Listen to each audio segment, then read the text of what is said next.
என்னோட பேர் அனு. நான் சிஆர்ஆர்ஐ பண்ணிட்டு இருக்கேன் from Maria Siddha medical college and hospital, Kanyakumari. So இன்னைக்கு வந்துட்டு நான் சித்த மருத்துவத்தில் இருக்க தோல் நோய்களை பற்றி வந்துட்டு பேச போகிறேன். ஸோ தோல் நோய்கள் அப்படிங்கிறது எதனால் வருது அப்படின்னு பார்த்தோன்னா, முதல்ல அதுக்கு வந்துட்டு காரணம் வந்துட்டு நம்மளுடைய என்விரான்மெண்டல், அதாவது நம்மளுடைய சுற்றுப்புற சூழ்நிலை. இதனால தான் வந்து தோல் நோய்கள் வருது. இந்த தோல் நோய்கள் வரும்போது என்ன ஆகுது அப்படின்னா, நம்மளுடைய நாடி அப்படிங்கிறது வந்துட்டு பித்த கப நாடியாக வந்துட்டு துடிக்க ஆரம்பிக்குது.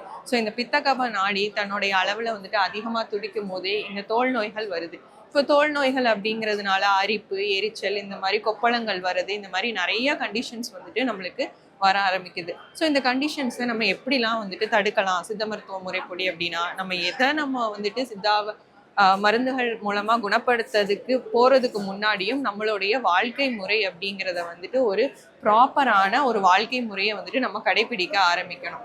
அப்போ இந்த வாழ்க்கை முறை அப்படிங்கிறது நமக்கு சரியானாலே இந்த நோய்கள் அப்படிங்கிறது எதுவுமே வரதில்லை.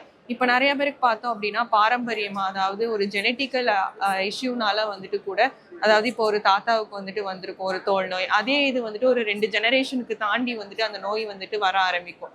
ஸோ இந்த மாதிரி வர கண்டிஷனை நம்ம என்னதான் வந்துட்டு நம்ம மெடிசின்ஸ் கொடுத்தாலுமே ஒரு 6 monthsலேருந்து 1 year வரைக்கும் வந்துட்டு அந்த நோய்களை வந்து நம்ம குணப்படுத்துறது அப்படிங்கிறது வந்துட்டு மருத்துவம் வந்துட்டு எவ்வளோக்கு எவ்வளோ நமக்கு வந்துட்டு முக்கியத்துவமாக இருக்கோ அதே அளவு வந்துட்டு நம்மளுடைய வாழ்க்கை முறையும் வந்துட்டு ரொம்ப வந்துட்டு முக்கியமாகவே இருக்குது. அதனால உங்களுடைய உணவுகளோ உடற்பயிற்சிகளையோ வந்துட்டு நீங்கள் வந்துட்டு ஒரு சரியான முறையில் வந்துட்டு கடைபிடிச்சிங்க அப்படின்னா இந்த நோய்களில் இருந்துட்டு வந்துட்டு நம்ம வந்துட்டு நம்மளை பாதுகாக்கலாம். ஸோ எப்போவுமே வந்துட்டு ஒரு நோயாக அணுகாமல் அதை வந்துட்டு நம்ம ஒரு வாழ்க்கை முறையாக அணுகும் போது அந்த நோயே வந்துட்டு வராமல் இருக்கும் அப்படின்னு வந்துட்டு நான் நினைக்கிறேன்.